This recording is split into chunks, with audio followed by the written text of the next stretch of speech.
Bonjour à tous.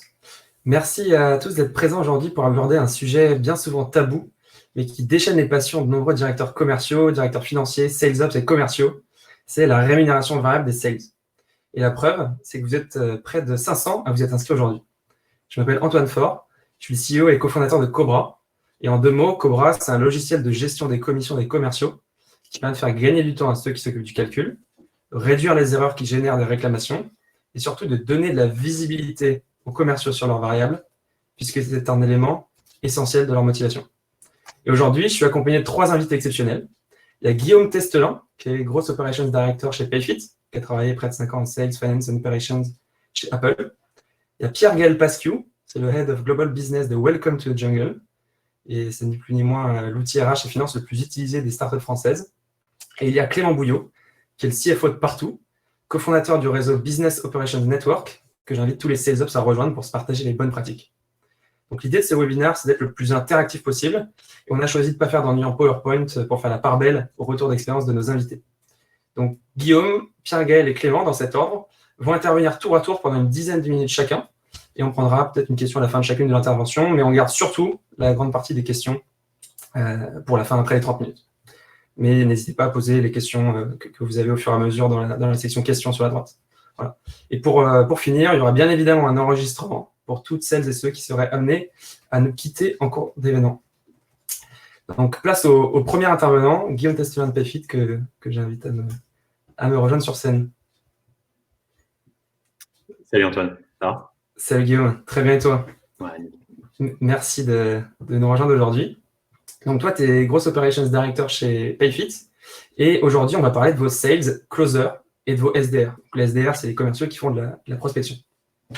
Et donc, vous avez une particularité chez Payfit, c'est que pour les sales que vous commissionnez sur le revenu mensuel, vous allez passer d'un mode de rémunération où vous déclenchez les commissions après l'onboarding à un mode de rémunération en 2021 où vous payerez les commissions dès la prise de commande. Pourquoi est-ce que vous avez décidé de faire ça? Non, exactement. En fait, il faut déjà se donner un peu de contexte sur pourquoi avant on payait à l'onboarding. Il faut se dire que quand tu démarres une startup, tu veux que tous tes maillons sur la chaîne du revenu soient bien connectés les uns aux autres. Et donc, s'arrêter aux sales qui faisaient la signature, puis l'onboarder en fait qui faisait l'onboarding, ça coupait un peu ce maillon, et c'est pour ça qu'en fait qu'on voulait créer un peu cette initiative qui était vraiment, tu vois, sur l'équipe, s'assurer que le client est là, parce qu'en fait il faut s'assurer que le client soit là.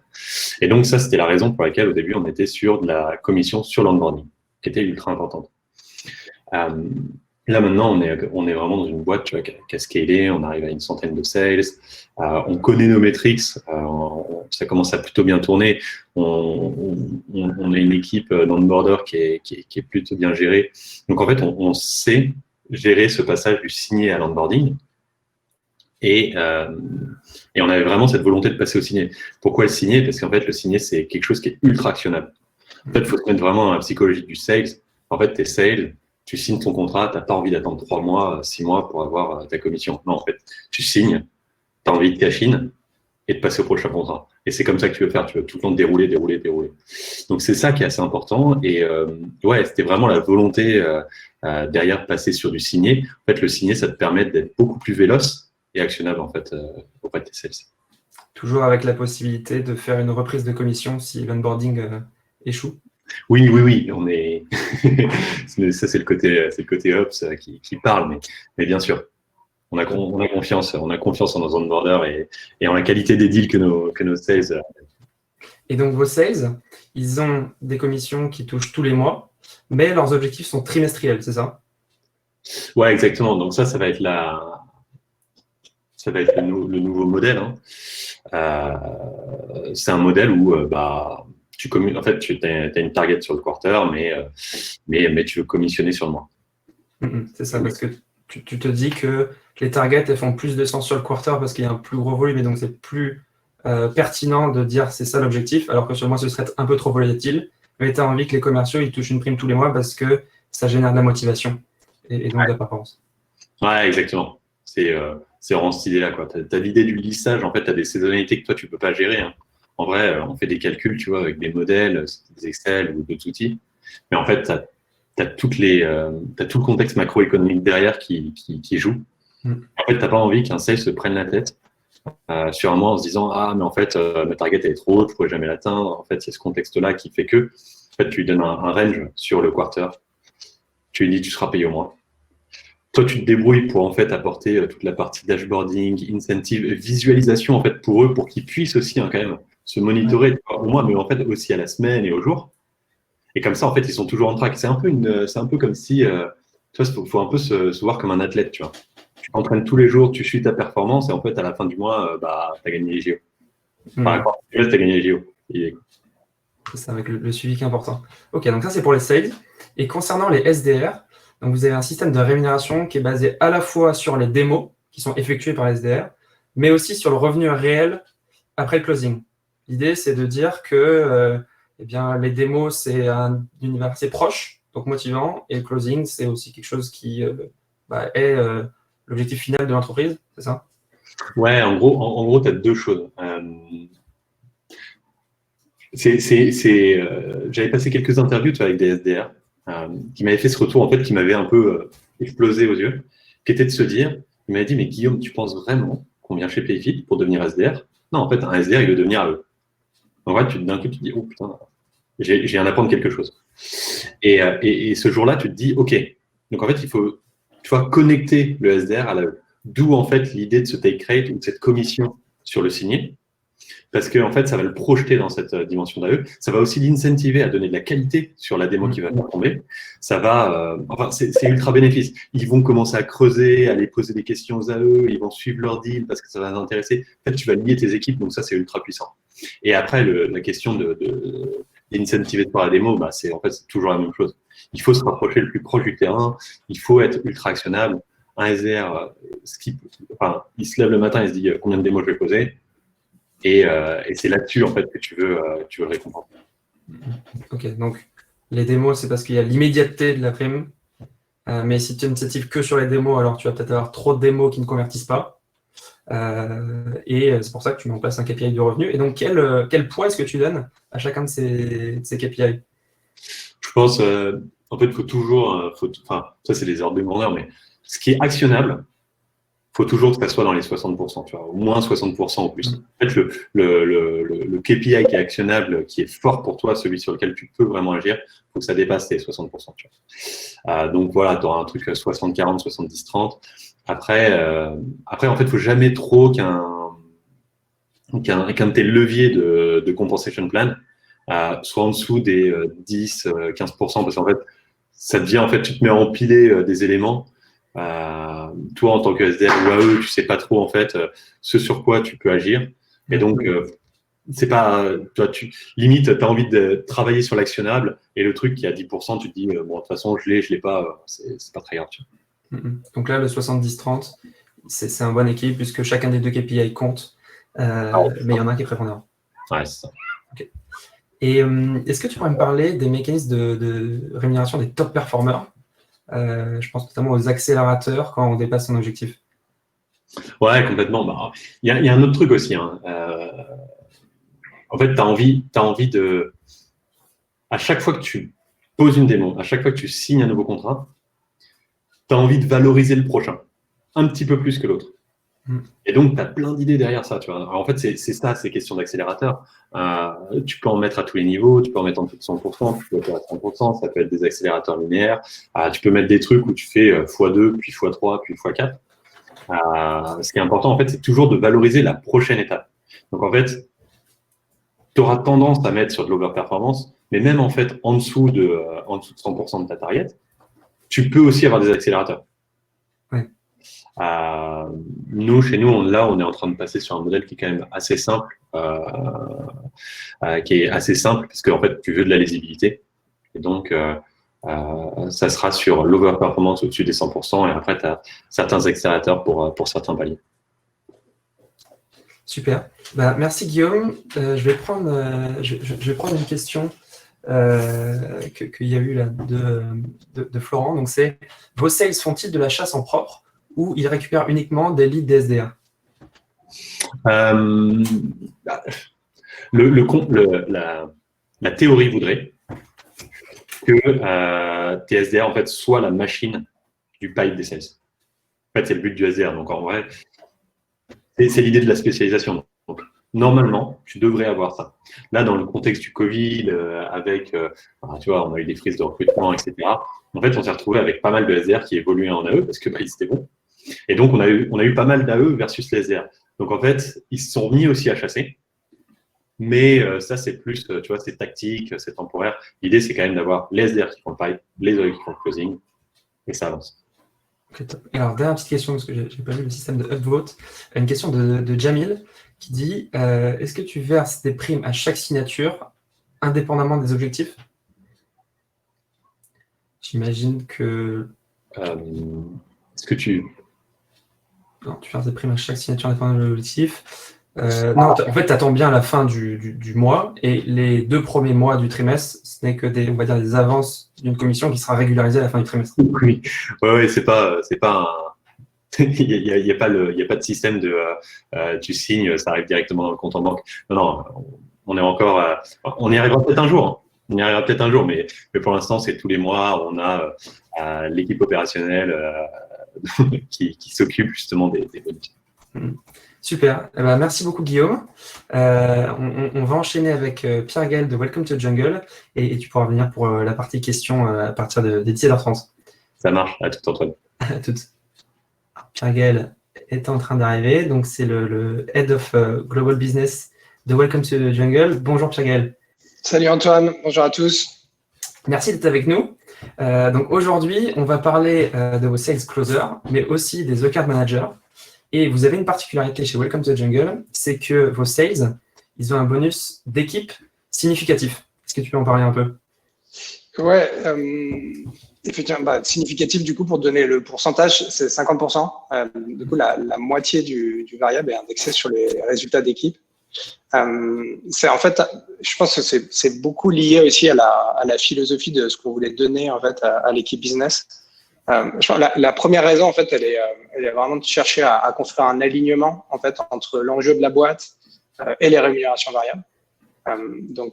Déjà, concrètement, ça veut dire quoi? C'est-à-dire qu'en fait, le cumul des objectifs, en fait, de l'ensemble des personnes, c'est égal à l'objectif de la boîte. Et on considère aussi que le succès, il doit passer par l'équipe et pas par uniquement le fait qu'en fait, dans l'équipe, il y a quelques personnes qui sont très fortes et qui permettent de compenser l'ensemble. La seconde raison à ça, c'est qu'en fait, quand tu es dans une phase de croissance forte, du coup, tu recrutes des nouvelles personnes régulièrement et du coup, il y a de nouveaux collaborateurs qui rejoignent régulièrement la structure. Et donc, déjà, c'est vachement important qu'en fait, les gens qui sont déjà dans l'équipe identifient les nouveaux collègues comme des potentielles personnes qui vont les aider à atteindre leurs objectifs et donc, du coup, qui vont partager un maximum les meilleures astuces. D'ailleurs, je parle d'astuces, mais il y a tout un programme de formation, évidemment, et d'ailleurs qui est géré en grande partie directement par des opérationnels de l'équipe. Et donc, du coup, comment on fait en sorte, effectivement, que tout le monde soit bien aligné sur le fait que très rapidement, on a besoin que ces personnes-là soient opérationnelles. Après, à l'inverse, du coup, quand il y a des moins bonnes nouvelles, ça permet aussi d'être aligné sur le fait que quand on décide de se séparer d'une personne qui est pas forcément, qui atteint pas de niveau en fait dans le temps voulu, du coup tout le monde est plutôt aligné sur le fait qu'on prenne cette décision. Donc je pense que c'est ça les 2 principales raisons qui font qu'effectivement on est dans cette direction-là. C'est ça, donc c'est les top performers et les gens qui sont déjà là qui vont identifier les nouveaux pour les aider eux aussi à attirer toute l'équipe vers le haut. D'accord. Ouais, parce que c'est eux qui vont leur permettre d'atteindre l'objectif ensemble, quoi. Et donc, vous avez aussi des objectifs trimestriels, et en particulier pour les account managers, parce que tu m'avais parlé d'une certaine notion de décalage. Voilà. Ouais. Qu'est-ce que c'est? Ouais, alors du coup, effectivement, les objectifs, chez nous, ils sont trimestriels. Alors, on les regarde aussi au mensuel, c'est-à-dire qu'on va faire un découpage. Je pense que déjà, ce qui va beaucoup influencer la manière dont on va piloter les objectifs et comment est-ce qu'on va rémunérer en fait en termes de variables. Est-ce que c'est du mensuel, est-ce que c'est du trimestriel, est-ce que c'est du semestriel, etc. Évidemment, il y a des notions de cycle de vente et tout qui sont importantes à prendre en compte. Après, il y a aussi le poids de la rémunération fixe par rapport aux variables. En fait, il y a quand même des modèles de business où le variable pèse très lourd en fait dans le package global d'un sales ou d'un account manager. Et en fait, à partir du moment où ils pèsent très lourd, c'est compliqué d'avoir des étalements en fait sur 3 ou 6 mois. Parce que du coup, concrètement, les gens, ils ont besoin d'avoir une rémunération au mois le mois pour pouvoir payer leur loyer, etc. Et donc, du coup, nous, on avait fait le choix d'avoir un modèle qui était un peu différent, puisqu'en fait, on a 80% du package qui est fixe. Donc, du coup, le fait que tu aies 20% fait que du coup, c'est plus facile de le penser sur 3 mois. Je trouve que d'ailleurs, dans une situation comme celle d'aujourd'hui, où potentiellement le contexte économique il est un peu plus tendu, ça permet aussi de bien réaligner tout le monde en fait sur les enjeux, sans que en fait l'enjeu financier soit au cœur de la problématique des échanges en permanence. Et donc du coup, effectivement, quand tu le ramènes sur 3 mois, du coup, ça a aussi plus de poids, parce que du coup, si c'est 20% de ton package que tu vas diviser par 12, c'est forcément un peu moins visible et impactant quand tu le reçois sur ta fiche de paye que quand du coup c'est sur 3 mois. Et nous, on a fait 3 mois aussi parce que c'est pas très éloigné de notre temps moyen de closing d'un deal. En moyenne, c'est 2 mois et demi. Donc, ça permet aussi de donner plus de visibilité et ça permet aussi de s'adapter du fait qu'en fait, tu as des mois qui sont évidemment plus forts que d'autres de par notre activité. Et d'ailleurs, concrètement, chez nous, c'est janvier, juillet et décembre qui sont vraiment les 3 mois forts de l'année. Et du coup, ça fait presque 1 mois par trimestre déjà. Donc, du coup, c'est pas inintéressant. Ce que tu disais sur les account managers, c'est super intéressant. En fait, on a décidé et c'était une discussion qu'on a eue avec l'équipe, qui était de dire, en fait, on a une problématique, c'est que très souvent, à la fin du trimestre, t'as pas le temps d'avoir fini de closer ton portefeuille sur les deals dont la date de renouvellement. Nous, on est sur des contrats de 12 mois. Donc, si tu veux, il y a une date anniversaire. Et en fait, potentiellement, tu cours un peu après les contrats. Et d'ailleurs, c'est particulièrement le cas quand tu travailles avec des structures où tu dois échanger avec les achats, où ils doivent faire valider en fait un certain nombre de choses. Donc, concrètement, le contrat, il est validé. Mais en fait, il y a un laps de temps pour récupérer effectivement le contrat signé. Et chez nous, l'objectif, on va le comptabiliser pas par un mail où quelqu'un nous dit du coup, c'est bon, on renouvelle le contrat à temps, mais à partir du moment où le document légal, il est signé, quoi. Et donc, du coup, tu peux te retrouver à courir après ces documents. Et si tu veux, ça peut être un peu frustrant de toujours courir après ces documents pour ensuite faire une régule sur le trimestre d'après. Donc, c'est la première raison pour laquelle on a fait en quarter décalé. Donc, quarter décalé, ça veut dire quoi, Ça veut dire, pour toucher Q1, en fait, c'est pas fin Q1, c'est fin Q2 que tu vas le toucher, quoi. Donc, il est complètement décalé. Et la deuxième raison qui était liée à ça, c'est que, en fait, on se rendait compte que tu avais quand même, dans le laps de 3 mois, du coup, suite à la date de renouvellement de ton contrat, tu as des boîtes évidemment qui churnent, qui décident de ne pas renouveler leur contrat. Et on s'était rendu compte qu'en fait, tu avais un pourcentage qui était loin d'être négligeable de boîtes qui revenaient. Alors, pour 2 raisons principales, évidemment, de par les actions qui étaient menées par la compte manager pour récupérer son compte. Et aussi parce que, en fait, tout bêtement, tu avais des boîtes aussi qui mesuraient la valeur de ce qu'elles avaient sur Welcome to Jungle quand elles ne bénéficiaient plus du service, concrètement, parce que nous, on a un modèle qui est un peu particulier parce que instinctivement, on a envie de les identifier comme un job board. Et donc, du coup, tu pourrais monitorer ton ROI de Welcome to Jungle à combien de personnes j'ai effectivement recruté sur Welcome to Jungle. Alors qu'en fait, nous, on a un candidat sur 2 qui utilise Welcome to Jungle dans le process de recrutement. C'est-à-dire qu'ils ont identifié une offre, ils ont été chassés. Et du coup, en fait, ils viennent chercher de l'info sur Welcome to Jungle. Exactement. Mais ils vont pas forcément postuler sur le site parce qu'en fait, c'est à un moment en fait dans le process qu'ils vont consulter Welcome to Jungle. Donc tu te retrouves avec des boîtes où 90% des gens qu'ils ont recrutés en fait sont passés sur Welcome to Jungle dans le process. Donc quand tu vois le ROI là, du coup il est très clair, mais tu as plein de structures en fait qui n'ont pas forcément cette finesse de visibilité et donc du coup elles vont se dire tiens en fait j'ai pas recruté assez de personnes sur Welcome to Jungle, j'arrête. Et du coup dans les 3 mois qui viennent, elles se rendent compte que la qualité et même le volume de candidatures qu'elles recevaient de tous les autres canaux, il a commencé par leur site carrière, etc., en fait, chute drastiquement, donc soit en quantité, en qualité, et ça faisait que du coup, elles revenaient sur ce laps de temps. Donc, ce qu'on appelait les... C'est pour ça qu'il y a ce décalage de paiement des commissions pour prendre ça en compte. Voilà. Exactement. Il y a toujours des petits enjeux business qui font que les plans de commissionnement doivent évidemment être adaptés au contexte précis d'entreprise. Un dernier point que j'aimerais aborder juste avant de prendre les questions de Benjamin et de Loïc, c'est que pour les account managers, vous avez fait le choix de passer d'un mode de rémunération où c'était le volume du portefeuille qui comptait, c'est-à-dire le nombre de clients, et maintenant vous passez vers un portefeuille qui est mesuré à sa valeur, c'est-à-dire le total, le montant total du portefeuille, non plus le nombre. Pourquoi ? Ouais, En fait, on a passé plusieurs étapes dans la vie de Welcome to Jungle et du coup dans l'accompagnement aussi. Et en fait, au début, notre sujet, c'était d'aller prendre des parts de marché. Donc forcément, en fait, on a été très au taquet sur ce qu'on appelle le churn volume, donc du coup le nombre de boîtes que tu arrives à garder du coup dans ton portefeuille. Maintenant, en fait, on est forcément plus sur un sujet de rentabilité. Et donc du coup, la réflexion, elle a un peu switché autour du sujet du churn value. Donc c'est-à-dire concrètement comment de perdre un compte qui en fait de base n'est pas forcément rentable, c'est pas aussi grave que de perdre globalement de l'argent sur un portefeuille. Et d'ailleurs, c'est d'autant plus vrai que maintenant qu'on commercialise d'autres produits comme Welcome Originals. Donc, l'enjeu de la compte manager, c'est aussi d'augmenter la valeur de son portefeuille via ce type de levier, quoi. D'accord, ouais, donc c'est au fur et à mesure de la vie de l'entreprise, on passe de je veux prendre des parts de marché, donc j'ai besoin de clients en nombre, à j'ai envie de créer une entreprise qui traite de gros volumes, enfin des montants plus importants. D'accord. Et donc, les deux questions de Benjamin. On veut toujours prendre des parts de marché, mais. Oui, mais disons qu'il y a un changement progressif. Mais effectivement, ouais. Alors, question de Benjamin et Loïc, je mets les deux l'une à côté de l'autre. Ouais. Donc, un top performer qui cartonne, mais qui a des collègues qui n'atteignent pas leurs objets, pour différentes raisons, ne touchera que 50% max de son variable, interrogation. Et Loïc, comment vous assurez-vous que les top performers ne soient pas frustrés par le fait de toucher sûrement moins de commissions que dans une organisation où cela serait individualisé? Ouais, je pense déjà il y a un sujet de type de profil que tu recrutes et d'histoire que tu as envie de construire aussi avec les collaborateurs. Nous, on a un turnover qui est assez faible sur l'équipe sales et account manager.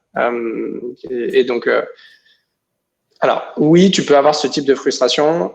Après, tu as quand même des leviers qui permettent en fait de compenser dans le sens où tu as quand même ton objectif à toi qui est personnel, qui est déplafonnable. Et donc, du coup, tu as des systèmes de régule en fin d'année qui te permettent d'aller soit chercher ce que tu n'avais pas pris pendant l'année, soit d'aller chercher plus. Et d'ailleurs, concrètement, en fait, il te permet même d'aller multiplier par 2 cette part-là. Donc, du coup, en fait, tu peux quand même le compenser. Après, encore une fois, nous, ce qu'on va valoriser en priorité, c'est justement le fait que les personnes, les top performers, en fait, vont permettre d'aider en fait d'autres collaborateurs en fait à atteindre leurs objectifs. Mais du coup, ça peut passer du coup de manière très tangible par le fait de effectivement aller chercher plus de chiffres, mais ça peut aussi passer, et c'est aussi plutôt ça qu'on veut valoriser, par le fait d'aller aider ses collègues à atteindre son niveau en fait. Ok, très clair. Je te remercie Pierre-Gaël. On te revoit juste après pour les questions. Et j'invite Clément à monter sur scène. Donc Clément, c'est le CFO de Partout. Salut Clément. Merci d'être là aujourd'hui. Avec plaisir. On va parler à nouveau de vos sales closers, donc les account exécutives, dont la rémunération est indexée sur le revenu. Et le système que vous avez, c'est un peu le même système que PayFit, c'est-à-dire que les objectifs sont trimestriels, mais les commissions les commerciaux touchent leurs commissions mensuellement. Est-ce que tu peux en dire un petit peu plus? Effectivement. Alors du coup, nous, on a fait le choix d'avoir des objectifs au quarter a été un peu naturel d'un point de vue business, dans le sens où notre cycle de vente, il va de quelques semaines à plusieurs mois, mais la moyenne, elle est autour de 3 mois. Du coup, chaque trimestre, c'est un peu le closing des deals ouverts au trimestre d'après et la préparation des objectifs du quarter suivant. Du coup, en termes de visibilité, de forecast, ça rend les choses assez faciles. D'un point de vue opérationnel aussi. Du coup, c'est ce qui faisait le plus de sens de manière assez naturelle. Après, sur le paiement, on garde une logique de paiement mensuel pour plusieurs raisons. Déjà, il faut garder les équipes motivées, donc en diminuant un peu l'attente avant le versement de la commission. De se dire si on paye la commission qu'au trimestre, ça fait un peu long en attente et c'est pas super motivant pour les équipes. Et ensuite, d'un point de vue opérationnel et financier, nous, on paye les commissions qui à l'encaissement du client. Ce qui veut dire que niveau process, la chose, c'est assez basique. Chaque mois, on regarde ce qui est payé par le client, on calcule les commissions qui vont avec et on va verser les commissions aux personnes concernées une fois qu'on aura reçu le paiement du client. D'accord, donc ça, c'est un point intéressant. Le fait que vous attendiez le paiement du client pour verser la commission, pourquoi est-ce que vous avez fait ce choix-là? Alors, c'est essentiellement une question de cash. Partout, historiquement, c'est une boîte qui est autofinancée, donc on a quand même un gros focus sur encaisser de l'argent avant de le décaisser. Et pendant longtemps, ça a encouragé quand même les équipes commerciales à bien collaborer avec les équipes finance et les équipes ops dans le process de suivi des revenus, de facturation et d'encaissement. Ça permettait une bonne volonté, entre guillemets, des équipes dans, par exemple, la récupération d'informations de facturation, dans la rigueur, dans le CRM, ce genre de choses. Donc, le sales nous accompagnait un peu sur la partie post-closing. Après, aujourd'hui, dans les faits, on ne fait plus vraiment intervenir les sales dans le process de relance client. Déjà parce que pour qu'ils se concentrent sur la vente, effectivement, et ensuite pour éviter tout potentiel impact négatif sur la relation commerciale qu'on pourrait avoir avec un client qui n'est pas très bon payeur, mais qui pour autant reste un client pertinent et intéressant pour nous. Ok. Et donc, c'est quelque chose dont on n'a pas forcément parlé jusqu'à présent, mais il y a bien sûr le plan de commissionnement qui est, on va dire, les règles générales pour l'année pour le sales, mais on peut aussi parfois organiser des petits challenges. Et je sais que chez Partout, vous avez organisé un challenge commercial il n'y a pas de si longtemps. Est-ce que ça a bien marché? Est-ce que tu peux en dire un petit peu plus? Alors, effectivement, on aime bien faire des challenges parce que c'est des choses qui sont actionnables et qui ont un effet à court terme et qui généralement reboostent assez bien les équipes. Là, par exemple, en octobre, sortie d'été, la rentrée, il faut remotiver un peu les troupes. Donc, on a fait un challenge de 3 semaines qui mettait en compétition d'une part les SDR et les sales sur le nombre de premiers rendez-vous qu'ils allaient décrocher sur la période. Et ça a super bien marché. Déjà parce que le timing, je pense, était bon pour le faire. Et ensuite, parce que ça apporte un peu un nouveau challenge au sein de l'équipe. Les équipes commerciales sont souvent des gens qui aiment un peu la compétition. Donc, ça met les gens un petit peu en compétition entre eux, mais une compétition qui reste saine. Et en termes de résultats, la meilleure semaine sur les 3, on a dépassé les objectifs de prise de rendez-vous habituels de 50%. Donc, c'est pas quelque chose qu'on peut faire dans le long terme parce que les gens font perdre le challenge de vue. Et c'est pas quelque chose qu'on peut faire tous les 2 mois non plus parce que sinon, la récurrence, c'est un peu comme faire un challenge long terme. Mais c'est des éléments qui sont super actionnables et qui ont un très bon impact. Qui permet de mettre un petit coup de boost quand il est temps de le faire. Ok. Et d'ailleurs, sur ces sujets-là, ça va pas forcément être une rémunération financière qui va être associée. Donc, c'est pas vraiment l'appât de l'argent, entre guillemets, qui va inciter les équipes. C'est vraiment la petite compète en interne qui motive les troupes et qui se fait en bon esprit, bien entendu. Ouais, voilà, d'être le premier, d'avoir le petit totem sur son bureau quand on peut aller au bureau en disant d'avoir la médaille. Ok. Et alors, est-ce qu'il y a des caractéristiques qui font que tu vas accélérer la commission de certains deals? Je pense notamment à si un deal est fait sur plusieurs années, yes. Le client s'engage sur 2 ou 3 ans, est-ce que le commercial il va toucher une commission un peu plus élevée? Effectivement, donc on a un taux de commission de base pour les deals. Donc on vend une prestation pour 12 mois. Donc la plupart de nos deals initiaux font 12 mois. Donc on a un taux de commission de base pour ces contrats-là, qu'on va augmenter de 15% pour les deals avec engagement de 2 ans et de 38% pour les deals avec engagement de 3 ans. La logique derrière ça, c'est de te dire qu'un client qui a engagé chez toi 2-3 ans, le coût de son renouvellement va être moins élevé. Il va avoir un engagement plus long terme, donc il va être plus engagé dans le process. Un client qui signe 3 ans, il veut vraiment prendre le sujet. Ça veut dire qu'il est vraiment prêt à prendre le sujet à bras le corps. Donc, en théorie, vu que tu as un peu moins cher de renouvellement, tu peux compenser en augmentant la commission des commerciaux. Dans les faits, le coût d'un renouvellement, chez nous aujourd'hui, il n'est pas vraiment lié à l'engagement historique du client. Ce qui est valorisé en fait dans ces commissions-là, c'est surtout la sérénité que ça va apporter niveau revenu, niveau prévision financière. C'est quand même confortable de signer des contrats qui vont durer 3 ans, où tu sais que dans tous les cas, tu as ce revenu-là qui est garanti pour 3 ans. On sent le côté CFO qui parle. Et après, on a exactement. Et après, on a un petit accélérateur au trimestre. C'est-à-dire que si un sales dépasse ses objectifs trimestriels, sur la partie en excès de ses objectifs trimestriels, il a un pourcentage supplémentaire sur la valeur totale qui est en excès. Donc ça, c'est pour les accélérateurs, pour les deals pluriannuels, plus l'accélérateur sur le trimestre. Il y a une petite particularité chez Partout, c'est que vos sales, ils ont ce que tu appelles une commission garantie, donc c'est un système de franchise. Qu'est-ce que c'est exactement qu'un système de franchise? Alors, on a mis ça en place il y a à peu près 1 an. L'idée, c'était de pouvoir augmenter les salaires fixes et de garantir une rémunération fixe pour les commerciaux. Et en fait, pour compenser ça, donc pour augmenter le fixe sans augmenter forcément de manière proportionnelle tout le package, pour compenser ça, les sales vont avoir ce qu'on appelle effectivement une franchise qui va être trimestrielle chez nous, donc ça match avec les objectifs, cumulable d'un trimestre à l'autre si elle n'est pas atteinte. C'est-à-dire que chaque trimestre, un sales doit atteindre un certain montant de deals signés avant de recevoir à nouveau des commissions. Donc, je vais prendre un exemple assez basique en termes de chiffres. pour rendre les choses faciles à comprendre. Admettons qu'un sales, par exemple, donc c'est pas les chiffres qu'on utilise chez nous, mais ça rend les calculs plus aisés. Admettons qu'un sales doit signer 200 000 euros sur l'année, par exemple, avec 10% de commission. Ça va faire un variable de 10 000 euros, de 20 000 euros, pardon. Et donc, on va rajouter 10 000 euros de cette rémunération dans le salaire fixe et on va considérer que les 100 premiers 1 000 euros signés ne seront pas commissionnés. Donc, on fait ça, bien entendu, sur une logique trimestrielle. Parce que l'idée, c'est pas de dire à un sales, écoute, pendant 6 mois, tu vas pas toucher de commission parce que tu n'auras pas signé 100 000 euros. Donc, on fait ça sur une logique trimestrielle.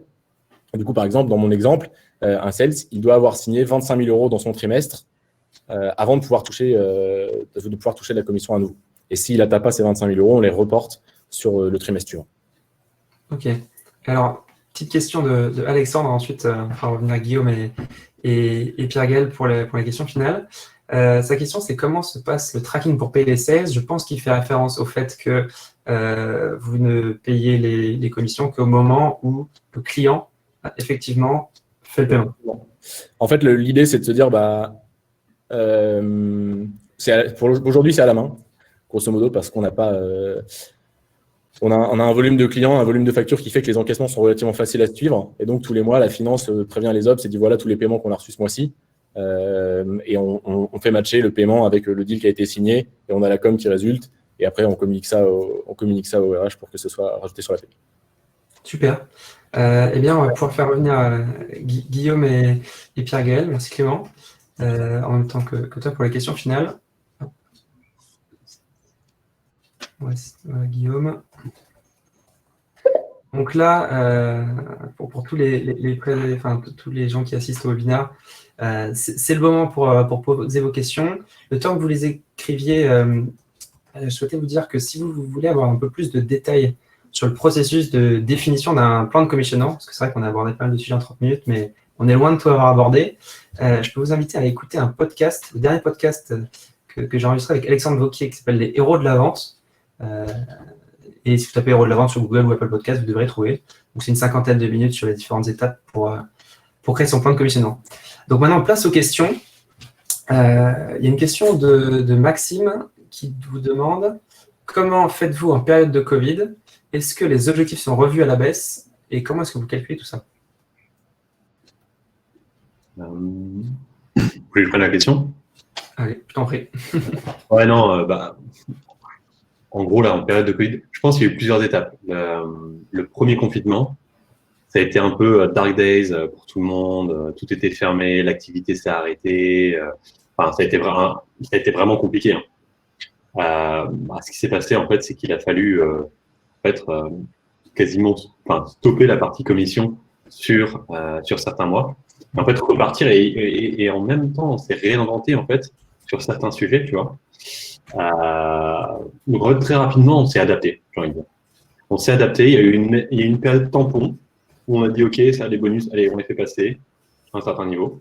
Et après, en fait, on s'est très, très rapidement adapté et on est passé sur une nouvelle vague. Et maintenant, deuxième confinement, en fait, le business continue à tourner, donc c'est pas un sujet. Super. Question de Laura. Côté CSM, comment gérez-vous la partie newbies qui va rentrer ou non dans le portefeuille des CSM? Comment gérez-vous le fait qu'au fur et à mesure des mois, le portefeuille des CSM va évoluer sans que cela dépende d'eux? On a parlé un petit peu des account managers avec Pierre-Gaël. Est-ce que tu vas la prendre celle-là? Ouais, carrément. Nous, en fait, on a un fonctionnement. Du coup, chaque trimestre, tu as un portefeuille qui représente une certaine valeur. Et en fait, là-dessus, on ajoute un pourcentage de ce qu'on veut aller chercher en plus. Et en fait, ça peut être généré effectivement par de l'upsell ou du new business. La particularité, en fait, de ce qu'on fait nous dans la structuration, en fait, en termes de frontières, finalement, entre la partie sales, donc qui est pure acquisition et account manager, elle est importante. C'est que, en fait, le sales est vraiment en charge, du coup, d'aller chercher des nouvelles références. C'est-à-dire que, du coup, il va vraiment chercher des entreprises qui sont clientes sur aucune de nos lignes de service, parce que du coup, il y a Welcome to Jungle, mais comme je disais tout à l'heure, il y a aussi Welcome Original. Nous, pendant le premier confinement, on en a profité aussi pour lancer un nouveau produit qui s'appelait Welcome Home. Et donc, du coup, le sales va vraiment se concentrer sur aller chercher une nouvelle référence. Et l'account manager, lui, en fait, doit faire en sorte que son portefeuille prenne de la valeur. Donc, soit, en fait, parce que mécaniquement, par rapport à notre business model, en fait, le prix le montant du contrat de ce que tu as acheté va augmenter, soit effectivement en allant chercher sur d'autres lignes de produits. Très clair. Question de Céline. Bonjour, comment vous gérez le changement de système de commission du point de vue légal? Rencontrez-vous des réticences lors des changements du mode de commissionnement? Pas facile, c'est là qui va le prendre.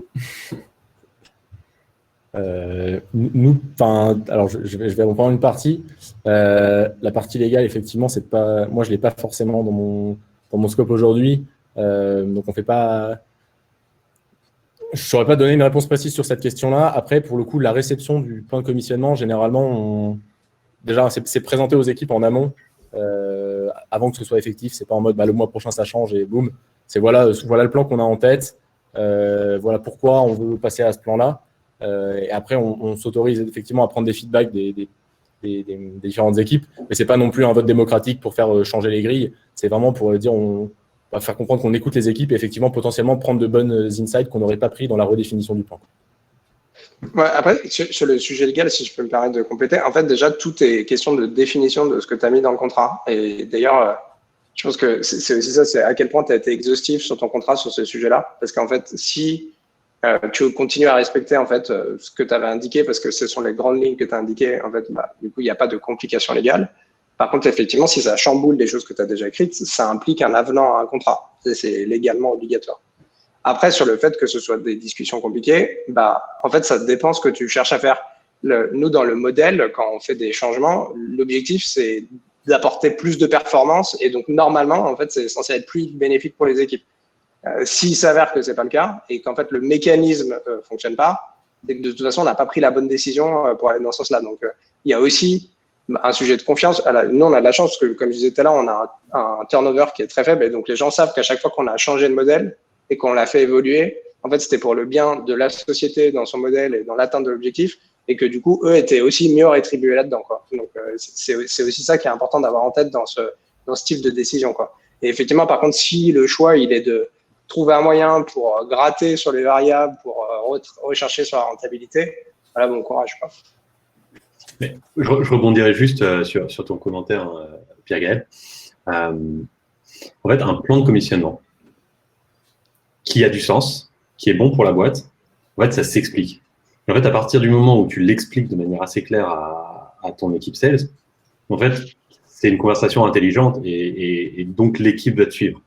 Ce qui ne veut pas dire que tu es toujours obligé d'augmenter les variables ou augmenter les accélérations. Parfois, on peut un peu s'enflammer et faire des plans de commissionnement un peu flambing et dire en fait, là les gars, on est dans une situation de Covid. Là, on a vu sur ce point-là qu'en fait, ça sortait des guidelines. C'est pas faire avec le reste des équipes, etc., etc. Et donc, mon point, c'est faut pas avoir peur à réajuster parfois vers le bas certains points s'ils sont déconnants. Mais tu as aussi des plans de variables qui correspondent à des étapes de boîte. En fait, quand tu lances ta boîte, en fait, tu as des plans de commissionnement qui vont être sur du pourcentage de contrats qui sont plus du tout réalistes 2 ans après, en fait, avec des grandes équipes. Et ça, c'est effectivement, comme tu le dis, c'est des conversations intelligentes avec les équipes et que les gens comprennent très bien. Un bon modèle de variable, il est censé, en effet, changer régulièrement au gré des changements des objectifs business. Ouais, faut pas le faire trop changer non plus, trop souvent. Non, pas trop. Sinon, les ops, c'est un peu. Non, sinon, on devient des poulets sans tête. Alors, il y a une question de Julie. Appliquez-vous un multiplicateur commun, type 5 fois le package, pour estimer les targets de vos commerciaux? C'est un peu une guideline qu'on peut voir sur pas mal de blogs, notamment américains, qui disent que le total on-target earning, donc fixe plus variable, doit être 5 fois inférieur au quota du commercial. Est-ce que dans la vraie vie, c'est comme ça que ça fonctionne? Je vais sauter sur la question. Parce qu'en fait, elle dépend de beaucoup de choses. Ça, c'est une règle. En fait, c'est une règle qui est un ordre de grandeur. Il y a un autre ordre de grandeur qui est ultra connu. C'est aussi un modèle américain qui est assez libéral. C'est tu prends 10% de commission sur ce que tu fais. Donc voilà, ça, c'est des règles. Après, ça dépend de plein d'autres paramètres. Par exemple, chez Payfit, on a des clients qui arrivent. Et en fait, la croissance organique est tellement forte derrière que le jour du contrat, la lifetime value, en fait, le jour du contrat, le MRR, qui est donc le revenu mensuel récurrent qui arrive à la signature va grandir. Et donc, la lifetime value est beaucoup plus importante en fait que la multiplication de cette signature sur les mois à venir. Donc, il y a plein de paramètres à prendre en compte. Je pense qu'il ne faut pas… en fait, à mon avis, il faut toujours sizer par rapport à ton marché, le moment où ta boîte est dans son étape de vie et la valorisation que tu veux mettre derrière. Je pense que c'est ça le plus important. Il faut toujours se recentrer en fait sur ta boîte. Et avoir un raisonnement par rapport au coût d'acquisition client, c'est quelque chose qui fait sens selon toi? Se dire, non, c'est super important.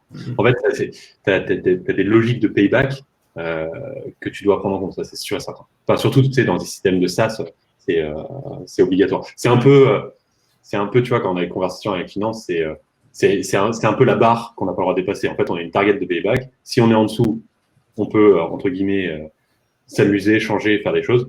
Si on est au-dessus, on a une autre conversation.